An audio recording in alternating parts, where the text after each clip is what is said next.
Nossa promessa foi tratar disso que sempre indigna todo mundo, mas é um retrato do país. Um estudo inédito nos colocou, nosso país, como aquele no espaço das Américas e também considerando países europeus, que mais gasta com super salários no setor público. Essa conversa é bem velha. Eu sou jornalista veterano, ela tem acho que uns 40 anos, mas ela está piorando, isso que é pior. Esse custo do salário, super salário do setor público chegou a 20 bilhões de reais ao longo de 12 meses. A reportagem é de Saulo Tiossi.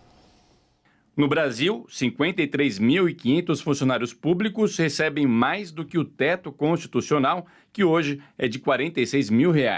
O número é 13 vezes maior do que o volume de profissionais dos Estados Unidos remunerados além do teto. A elite do funcionalismo brasileiro não passa de 1% do total de servidores da ativa e aposentados, mas concentrou 20 bilhões de reais de renda ao longo de um ano, 20 vezes superior aos gastos do segundo colocado, a Argentina. O estudo foi realizado pelo movimento Pessoas à Frente e República.org e comparou o Brasil com outras 10 nações da Europa e das Américas. Chile, Colômbia, França, Itália, México, Portugal e Reino Unido não têm mais do que 2 mil funcionários públicos com remunerações extra-teto. A Alemanha não tem sequer um caso registrado. No Brasil, a maior parte do custo se concentra no Poder Judiciário. Profissionais da magistratura, como juízes e desembargadores, receberam mais da metade do total dos supersalários, 11 bilhões e meio de reais. Para especialistas, o gasto bilionário com supersalários compromete o orçamento público, aumenta a desigualdade com o setor produtivo e ainda desmoraliza o próprio Estado. A solução apontada passa por um antigo debate no Brasil, a reforma administrativa. A matéria é dividida em 4 eixos: estratégia, governança e gestão, transformação digital. A matéria é dividida em 4 eixos: estratégia, governança e gestão, transformação digital, profissionalização e extinção de privilégios. O relator, o deputado Pedro Paulo, tenta encurtar o rito e fazer com que a PEC seja analisada direto no plenário, sem passar pela Comissão de Constituição e Justiça. Pressões políticas travam o avanço de matérias como esta há anos, como aconteceu com a PEC apresentada no governo de Jair Bolsonaro e engavetada no Congresso sem os votos suficientes. Entre as alegações, sindicatos afirmam que as propostas de reforma da administração pública buscam tirar direitos do servidor médio, enquanto poupam as carreiras mais altas. Carlos Pereira, a gente acha que, não sei, me parece, me corrija, fique à vontade. Parece que a gente tem 2 grandes instâncias aí a serem discutidas. Uma é a reforma administrativa e os impedimentos políticos a ela. A outra é extraordinário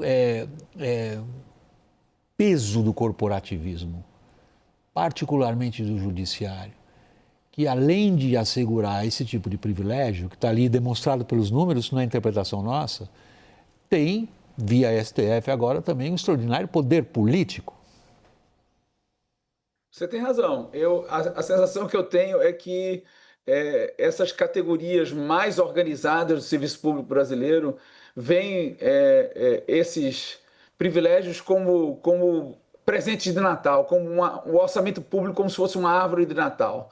E que cada categoria mais organizada vão lá e colocam nessa árvore um presente e cristalizam. O problema é que cristalizam esse benefício, esse presente, para gerações futuras, né? Porque isso vem desde da Constituição de 88, como você bem descreveu, e a sua maturidade no jornalismo. Essa é uma discussão muito longa, e que cada grupo, cada estamento, durante a Constituinte, conseguiu, os que foram mais organizados, conseguiram cristalizar sob o argumento da inclusão, né? Porque a inclusão se tornou um mantra durante a Constituinte, e esses grupos que foram muito bem sucedidos conseguiram perpetuar esses benefícios, e inclusive ampliar esses benefícios. Então, a perspectiva de uma reforma se torna cada vez mais reduzida, especialmente numa conjuntura de de um ano pré-eleitoral, vamos entrar agora no ano eleitoral. Esse é um assunto espinhoso, em que o governo atual não tem força política, não tem capacidade de coordenação de liderar isso. É muito difícil que o legislativo coordene isso, porque esses interesses são diversos, os parlamentares também, dentro do legislativo, eles são muito atomizados, né? Existem grupos de interesse específicos que são conectados diretamente com algum desses parlamentares, então, mesmo que a estrutura partidária seja importante dentro do legislativo, em matérias muito controversas como essa, é muito difícil que o parlamentar consiga quebrar com esse interesse organizado que, vamos dizer assim, ele precisa nutrir para, inclusive, construir também a sua sobrevivência eleitoral. Então, eu estou pessimista, William, que isso ocorra no curto prazo. Talvez isso seja uma tarefa para o próximo governo que será eleito. É muito, muito complicado que agora ocorra uma galvanização de energias para que se imponha perdas, porque, como a própria reportagem destacou, essa interpretação que a própria esquerda faz, né, como se fosse um direito adquirido, como se fosse um direito e, consequentemente, sem a força de um governo que consiga liderar isso, e eu não vejo isso no governo Lula, a probabilidade é muito baixa. Quão otimista você está, Daniel Rittner, da tramitação da reforma administrativa? Evidentemente que eu estou fazendo uma pergunta irônica. Para este mandato, para essa legislatura, zero. Dá para plantar, dá para fazer um plantio de uma reforma ousada, como é o caso, assim como foi a trabalhista, a previdenciária, a tributária, dá para fazer um plantio para colher numa legislatura seguinte. E eu achava, ingenuamente, que esse plantio estava sendo feito. Mas não é o caminho. Veja, William, super salários, por exemplo, que é só um dos eixos da reforma administrativa que dá muita racionalidade ao funcionamento da máquina pública. Super salários existem nos 3 poderes. No executivo, por exemplo, para citar uma estatal que deu quase 5 bilhões de reais de prejuízo no primeiro semestre. Obviamente, eu estou falando dos Correios. Os funcionários dos Correios, mais de 80 mil, ganham um vale-peru no final do ano de R$1.000. Tem direito a férias com gratificação de 70%, quando todos os seletistas, a gente sabe, têm direito a 1/3 de adicional. No Legislativo acontece a mesma coisa, no Judiciário a gente vê penduricalho atrás de penduricalho. Aliás, William, o deputado que coordenou a reforma administrativa, o deputado Pedro Paulo, do Rio de Janeiro, teve dificuldades de juntar 171 assinaturas para apresentar uma PEC. Assim que ele apresentou, teve parlamentar que retirou a assinatura por pressão do funcionalismo e de juízes e de magistrados. Agora, eu fui observar, William, um dos 4 eixos da reforma administrativa, da PEC, que foi apresentada, trata justamente de extinção de privilégios. A gente viu ontem a aprovação de um penduricalho para o TCU, para os servidores do TCU. Licença compensatória que dá um dia de folga para 3 trabalhados, que você pode converter em salário e extrapolar o teto constitucional, passar a ganhar R$91 mil, segundo estudos da consultoria legislativa. Sabe como os 18 deputados da reforma administrativa, do grupo que estudou isso por 45 dias, votou? Os deputados votaram majoritariamente pelo penduricário do TCU. Ou seja, colocaram um capítulo lá na PEC de extinção dos privilégios e votaram a favor de um penduricário para os servidores do TCU. É esse o nível da contradição que existe. O diabo todo é que quem pode mudar isso também está no bolo de privilegiado. E aí você tem quase que um acordo tácito entre todos os privilegiados dos 3 poderes, do judiciário, do executivo e do legislativo, se blindando de qualquer alteração nesse processo.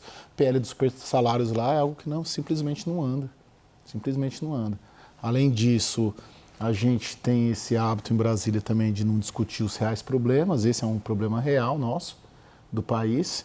E a gente está discutindo anistia, a gente está discutindo outras coisas, assim, que não são pensando no médio e no longo prazo, porque está todo mundo pensando no curto prazo, em 2026, no que vai dar voto, no que não vai. Tem um problema aí, acho mais abrangente, queria ver a a avaliação dele, Carlos Pereira. Eu sei também, você, Caio, Daniel também, pela nossa experiência profissional, é muito fácil indignar uma audiência trazendo esse tipo de material que a gente trouxe. Isso daí não foi inventado por nós para caçar clique. Isso aí não foi inventado por nós para estragar o jantar das pessoas. Isso daí é um fato da realidade política brasileira. O outro fato, ao qual eu gostaria agora de chamar a tua atenção, Carlos Pereira, é o seguinte. Há uma série de pesquisas internacionais que registram, sobretudo em países como o Brasil, um enorme sentimento de insatisfação com o sistema. As pessoas encaram como um sistema que garante privilégios para os outros, prejudica a vida deles, sobretudo daqueles dedicados ao empreendedorismo, tornam tudo sufocante. A gente viu a questão do licenciamento ambiental, o sentimento predominante na economia é: isto está me sufocando, eu não sou contra o planeta, mas pelo amor de Deus, me deixa trabalhar. Em que medida que esse fator político mais abrangente está ganhando no Brasil uma consistência tal que eventualmente encontre expressão eleitoral? Bom, essa sensação desse malaise que você descreveu, esse mal-estar generalizado, eu acho que existe e é fruto do nosso desenho institucional, né? Do nosso desenho político, né? Essa combinação de presidencialismo com multipartidarismo não é uma combinação que foi pensada para gerar eficiência na resolução dos problemas da sociedade, né? A nossa prioridade, William, foi com a representação maior possível de interesses, com a inclusão desses interesses dentro do jogo político. E é isso que nós temos. A gente tem um sistema político em que praticamente todos os interesses fazem parte dele e que torna o jogo muito custoso, torna o jogo muito lento, torna o jogo ineficiente. Mas, por outro lado, ele é muito representativo, ele é muito inclusivo. Então, nesse trade-off, nessa escolha, o Brasil historicamente optou pela inclusão, pela representação,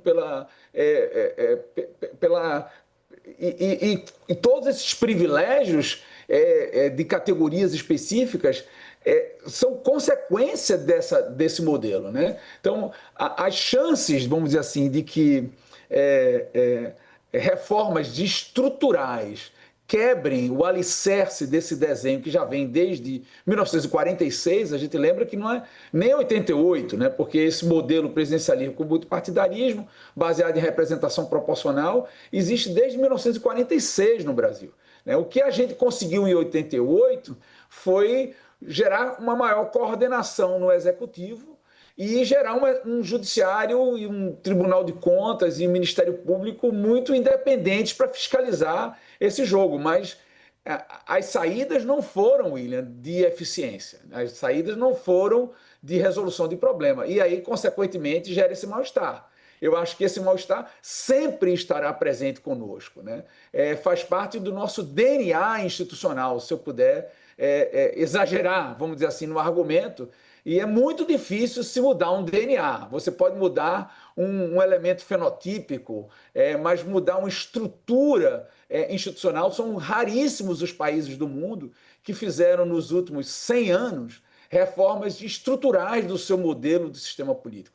Então, eu temo a conclusão, mais uma vez, desculpa, pessimista, no sentido de que esse mal-estar que você identifica tende a permanecer, em que pese você ter um sistema muito seguro, uma democracia muito estável, uma democracia muito capaz de se perpetuar, mas que não gera capacidade de resolução de problemas. Então, a probabilidade de que isso se transforme, para tentar responder sua pergunta, num issue eleitoral, numa questão eleitoral que mobilize eleitor, eu acho muito pouco provável. Eu acho pouco provável que isso mobilize as pessoas. Eu acho que os temas que mobilizam e que definem a agenda de uma disputa eleitoral ainda são inflação, desemprego, segurança pública agora no Brasil. Então, são esses... tem corrupção em alguma medida, mas eu não creio, vamos dizer assim, que o desenho institucional, o modelo de sistema político que a gente tem desde 1946 se tornará um elemento que tenda a nortear a agenda de disputa eleitoral de 2026.